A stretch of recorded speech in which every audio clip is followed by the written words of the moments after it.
ನಮ್ಮ ಸಹನ್ ಅಕ್ಕ ಜೊತೆ ಬಂದಿದ್ದೀವಿ. ನಾನೇನು ಹಾಕೊಳ್ಳೋದಿಲ್ಲ. ನಾನು ನೋಡಿ ಹಿಂಗೆ ಅನ್ಕೊಳಕ್ ಹೋಗ್ತಾ ಇದ್ದೀನಿ. ನಾನು ಕಟ್ ಮಾಡ್ತಿದ್ಯಾ, ಮೇಲ್ಗಡೆ ಕಟ್ ಮಾಡಿದೆ ಈಗ. ಹಲೋ ಹಾಯ್ ನಮಸ್ಕಾರ, welcome back to my channel. ಎಲ್ಲರೂ ಆರಾಮಾಗಿದ್ದೀರಾ ತಾನೇ? ಎಲ್ಲರೂ ಆರಾಮಾಗಿದ್ದೀರಾ ಅಂತ ಭಾವಿಸ್ತಾ ಈ ವಿಡಿಯೋನ ಶುರು ಮಾಡ್ತಾ ಇದ್ದೀನಿ. 777 ಡಿವೈನ್ ಡೇನ ಯಾರೆಲ್ಲ ಸೆಲೆಬ್ರೇಟ್ ಮಾಡಿದ್ರಿ? ಫಾರ್ಚುನೇಟ್ಲಿ 777 ಡಿವೈನ್ ಡೇನ ಸೆಲೆಬ್ರೇಟ್ ಮಾಡೋಂಥ ಅವಕಾಶ ನಮಗೆ ಸಿಕ್ತು. ನಮ್ಮ ಸ್ಪಿರಿಚುವಲ್ ಇಂಟ್ಯೂಷನ್ ತುಂಬಾ ಸ್ಟ್ರಾಂಗ್ ಆಗಿದ್ರೆ ಇದೆಲ್ಲ ಸಾಧ್ಯ ಅಂತ ಹೇಳ್ತಾರಲ್ಲ, ಮೇ ಬಿ ನಮ್ಮೆಲ್ಲರ ಇಂಟ್ಯೂಷನ್ ತುಂಬಾ ಸ್ಟ್ರಾಂಗ್ ಆಗಿತ್ತು ಅನ್ಸುತ್ತೆ. ಹಾಗಾಗಿ ನಾವು ಎಲ್ಲರೂ ಜುಲೈ 7th 777 ಡೇನ ಬಹಳ ಪ್ಲೆಸೆಂಟ್ ಆಗಿ ಪೀಸ್ಫುಲ್ ಆಗಿ ಕಳೆದ್ವಿ. And first of all 777 portal ಅಂದ್ರೆ ಏನು ಅಂತ ನಿಮ್ಗೆ ಅನಿಸ್ತಾ ಇರ್ಬೋದು.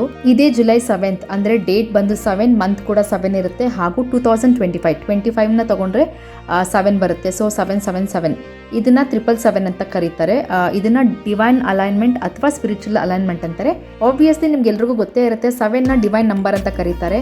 ಸೊ ಈ ತರ 7 3 ಟೈಮ್ಸ್ ಬಂದಾಗ ಇದನ್ನ ಒಂದು ಸ್ಪಿರಿಚುವಲ್ ಕನೆಕ್ಷನ್ ಅಂತ ಕೂಡ ಹೇಳ್ತಾರೆ, ಅಲೈನ್ಮೆಂಟ್ ಅಂತ. ಸೊ ಇವತ್ತಿನ ದಿನ ನಮ್ಮ ಬೇಡಿಕೆ ಅಥವಾ ನಮ್ಮ ವಿಷಯಸ್ ಏನೇ ಇದ್ರೂ ಕೂಡ ನಾವು ದೇವ್ರ ಹತ್ರ ಕೇಳ್ಕೊಂಡ್ರೆ ಅದು ಬಹಳ ಬೇಗ ಈಡೇರುತ್ತೆ ಅನ್ನೋ ಒಂದು ನಂಬಿಕೆ.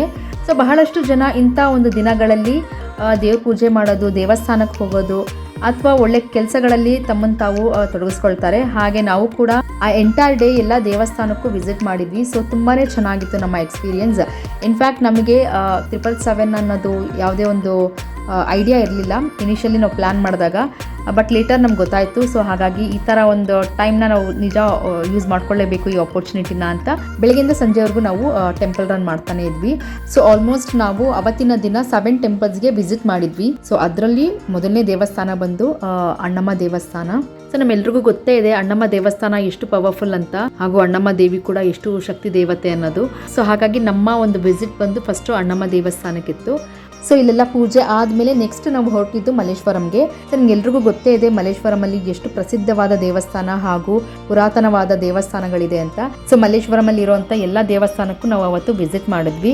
ಹಾಗೆ ನಾವು ಹೊರಟಿದ್ದು ಸರ್ಕಲ್ ಮಾರಮ್ಮ ದೇವಸ್ಥಾನಕ್ಕೆ. ನಾವಿನ್ನೇನು ದೇವಸ್ಥಾನ ಕ್ಲೋಸ್ ಆಗೋ ಟೈಮ್ಗೆ ಹೊರಟಿದ್ದು. ಸೊ ಹಾಗಾಗಿ ಬೇಗ ಬೇಗ ಅಲ್ಲೆಲ್ಲ ಪೂಜೆ ಎಲ್ಲ ಮಾಡಿ ಇಲ್ಲಿಂದ ನಾವು ಹೊರಟಿದ್ದು ಅದೇ ಏರಿಯಾದಲ್ಲಿ ಇರುವಂಥ ಗಂಗಮ್ಮ ದೇವಿ ದೇವಸ್ಥಾನ. ನಾನು ಫಸ್ಟ್ ಟೈಮ್ ಈ ದೇವಸ್ಥಾನಕ್ಕೆ ವಿಸಿಟ್ ಮಾಡಿದ್ದು. ತುಂಬಾ ಅದ್ಭುತವಾಗಿದೆ ದೇವಸ್ಥಾನ, ಬಹಳ ಇಷ್ಟ ಆಯ್ತು ನಮಗಂತೂ.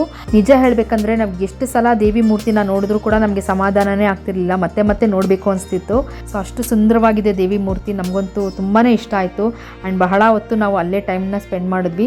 ಅದಾದಮೇಲೆ ಅದಕ್ಕೆ ಆಪೋಸಿಟ್ ಇರೋಂಥ ಒಂದು ನಂದಿ ದೇವಸ್ಥಾನ ಇದೆ, ದಕ್ಷಿಣಾಮುಖ ನಂದಿ ಅಥವಾ ತೀರ್ಥ ನಂದಿ ಅಂತ ಇದ್ರ ಹೆಸರು. ಬಹಳನೇ ಪುರಾತನವಾದ ದೇವಸ್ಥಾನ.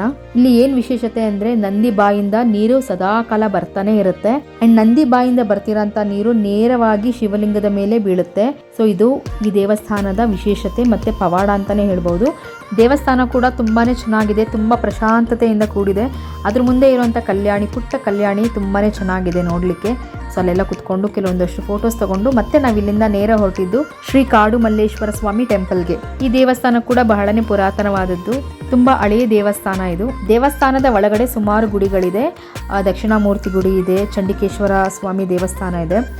ಸೊ ಇಲ್ಲಿ ಪುಟ್ಟ ಪುಟ್ಟ ಮಕ್ಕಳುಗಳನ್ನ ಅಂದರೆ ರಚ್ಚೆ ಹಿಡಿಯುವಂಥ ಮಕ್ಕಳುಗಳನ್ನೆಲ್ಲ ಕರ್ಕೊಂಡು ಬಂದು ಇಲ್ಲಿ ತುಂಬ ಪೂಜೆ ಮಾಡಿಸಿರ್ತಾರೆ. ನಾವು ಓದೋಕ್ಕೆ ಕೂಡ ಬಹಳನೇ ರಶ್ ಇತ್ತು.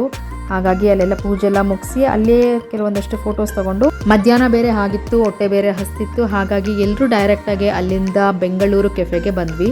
ಇಲ್ಲಿ ತುಂಬಾ ವೆರೈಟೀಸ್ ಇತ್ತು ಆ್ಯಂಡ್ ತುಂಬ ಕಲರ್ಫುಲ್ ಆಗಿ ಕೂಡ ಕಾಣಿಸಿತ್ತು. ಬಟ್ ಆ್ಯಸ್ ಯೂಶುವಲ್ ನನ್ನ ಫೇವ್ರೇಟ್ ಆಲ್ ಟೈಮ್ ದೋಸೆನೇ ನಾನು ಆರ್ಡ್ರ್ ಮಾಡೋದು ಎಲ್ಲೇ ಹೋದರೂ ಕೂಡ.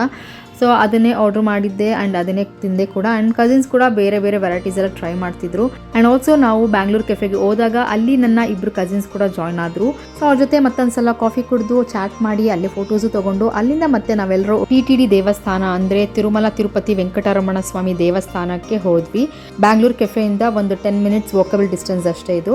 ಸೊ ನಾನು ಇದೇ ಫಸ್ಟ್ ಟೈಮ್ ಹೋಗಿದ್ದು, ತುಂಬಾ ಚೆನ್ನಾಗಿದೆ. ಸೇಮ್ ತಿರುಪತಿ ತಿಮ್ಮಪ್ಪ ದೇವಸ್ಥಾನಕ್ಕೆ ಹೋದಂಗೆ ಅನ್ಸುತ್ತೆ. ಸೊ ಇಷ್ಟೆಲ್ಲ ದೇವಸ್ಥಾನನ ಕಂಪ್ಲೀಟ್ ಮಾಡೋಷ್ಟೊತ್ತಿಗೆ ಆಗಲೇ ಸಂಜೆ 4:30 ಆಗಿತ್ತು. ಆ್ಯಂಡ್ ಆಗಲೇ ಇಬ್ಬರು ಕಸಿನ್ಸ್ ಎಕ್ಸಿಟ್ ಆಗಿದ್ರು. ಆ್ಯಂಡ್ ನಾವು ಬನಶಂಕರಮ್ಮನ ದೇವಸ್ಥಾನಕ್ಕೆ ಹೋಗೋಣ ಅಂತ ಇದ್ದಿದ್ದು ನೆಕ್ಸ್ಟ್ ಪ್ಲಾನ್. ಬನಶಂಕರಮ್ಮ ದೇವಸ್ಥಾನ ಒಂದಿದೆ, ಅದಕ್ಕೆ ಹೋಗ್ತಾ ಇದ್ದೀವಿ. ಬಟ್ ಲೇಟ್ ಆದ ಕಾರಣ ನೆಕ್ಸ್ಟ್ ಇನ್ನು ಯಾವಾಗಲಾದರೂ ಹೋಗೋಣ ಅಂತ ನಾವೆಲ್ಲ ಮನೆ ಕಡೆ ಹೊರಟ್ವಿ. ಬಟ್ ಅನ್ಫಾರ್ಚುನೇಟ್ಲಿ ಇದು ಪ್ಲ್ಯಾನ್ ಇರಲಿಲ್ಲ. ಬಟ್ ಆನ್ ದ ವೇ ಹೋಗ್ತಾ ಹಾಗೆ ಶಿರಡಿ ಸಾಯಿಬಾಬಾ ದೇವಸ್ಥಾನ ಕೂಡ ಸಿಕ್ತು. ಸೊ ಅದಕ್ಕೂ ಹೋಗಿ ಅಲ್ಲೇ ದರ್ಶನ ಪಡೆದು ಅಲ್ಲಿಂದ ನಾವೆಲ್ಲರೂ ಮನೆಗೆ ವಾಪಸ್ ಆದ್ವಿ. ಸೊ ಆಲ್ಮೋಸ್ಟ್ ಒಂದು 7 ಟೆಂಪಲ್ಸ್ ಅಂದರೆ ಶಿರಡಿ ಸಾಯಿಬಾಬಾ ದೇವಸ್ಥಾನನೂ ಸೇರಿ 7 ಟೆಂಪಲ್ಸ್ನ ವಿಸಿಟ್ ಮಾಡಿದ್ವಿ ಅವತ್ತಿನ ದಿನ. ಸೊ ನಮಗೂ ಕೂಡ ಇದು ಗೊತ್ತಿರಲಿಲ್ಲ ಇಷ್ಟೇ ದೇವಸ್ಥಾನಕ್ಕೆ ಹೋಗಬೇಕು ಅಂತ. ಬಟ್ ದೇವಸ್ಥಾನಕ್ಕೆ ಹೋಗಬೇಕಂತ ಅಷ್ಟೇ ಇತ್ತು. ಬಟ್ ಎಷ್ಟು ಅನ್ನೋದಿರಲಿಲ್ಲ. ಬಟ್ ನೋಡಿ ಎಂಥ ಕೋಇನ್ಸಿಡೆಂಟ್ ಅಂದರೆ 7 ದೇವಸ್ಥಾನಕ್ಕೆ ಹೋದ್ವಿ, 7 ದೇವಸ್ಥಾನಕ್ಕೆ ಹೋದ್ವಿ. ಸೊ 777 ಪೋರ್ಟಲ್ ಅಲ್ಲಿಗೆ ವರ್ಕ್ ಆಯಿತು ಅಂತ ಏನೋ ಒಂದು ನಂಬಿಕೆ ಅಷ್ಟೇ. ಆ್ಯಂಡ್ ಇದನ್ನೆಲ್ಲ ಮಾಡೋದ್ರಿಂದ ನಮಗೂ ಒಂಥರ ಮನಸ್ಸಿಗೆ ಸಮಾಧಾನ ಆ್ಯಂಡ್ ಒಂದು ಪಾಸಿಟಿವ್ ಎನರ್ಜಿ, ಸಕಾರಾತ್ಮಕ ಮನೋಬಲಕ್ಕೆ ಒಂದು ಪ್ರಯತ್ನ ಅಷ್ಟೇ. ಹಾಗಾಗಿ ಈ ರೀತಿಯಾದ ಆಚರಣೆ ಯಾವುದೇ ಒಂದು ತಪ್ಪಿಲ್ಲ ಅನ್ನೋದು ನನ್ನ ಭಾವನೆ. ಸೊ ನೀವು ಕೂಡ 777 ಪೋರ್ಟಲ್ನ ನಂಬ್ತೀರಾ, ಏನೆಲ್ಲ ಆಚರಣೆ ಮಾಡ್ತೀರಾ ಆ ದಿನ ಅನ್ನೋದನ್ನ ಕಮೆಂಟ್ ಸೆಕ್ಷನಲ್ಲಿ ನನಗೆ ತಿಳಿಸಿ. ಸೊ ಇದಾಗಿತ್ತು ಈ ದಿನದ ನನ್ನ ವಿಡಿಯೋ ಇಷ್ಟ ಆಗಿದ್ರೆ ದಯವಿಟ್ಟು ಲೈಕ್ ಮಾಡಿ, ಶೇರ್ ಮಾಡಿ ಆ್ಯಂಡ್ ನನ್ನ ಚಾನಲ್ಗೆ ಸಬ್ಸ್ಕ್ರೈಬ್ ಮಾಡ್ಕೊಳ್ಳೋದನ್ನ ಮರಿಬೇಡಿ. ಹಾಗಿದ್ರೆ ಇನ್ನೊಂದು ವಿಡಿಯೋಂದಿಗೆ ಮತ್ತೆ ಎಲ್ಲರೂ ಭೇಟಿಯಾಗೋಣ ಅಂತ ಹೇಳ್ತಾ ಈ ವಿಡಿಯೋನ ಇಲ್ಲೇ ಎಂಡ್ ಮಾಡ್ತಾ ಇದ್ದೀನಿ. ಮುಂದಿನ ವಿಡಿಯೋಂದಿಗೆ ಮತ್ತೆ ಎಲ್ಲರೂ ಸಿಗೋಣ. ಅಲ್ಲಿವರೆಗೂ all of you take care. Thank you so very much. ನಮಸ್ಕಾರ.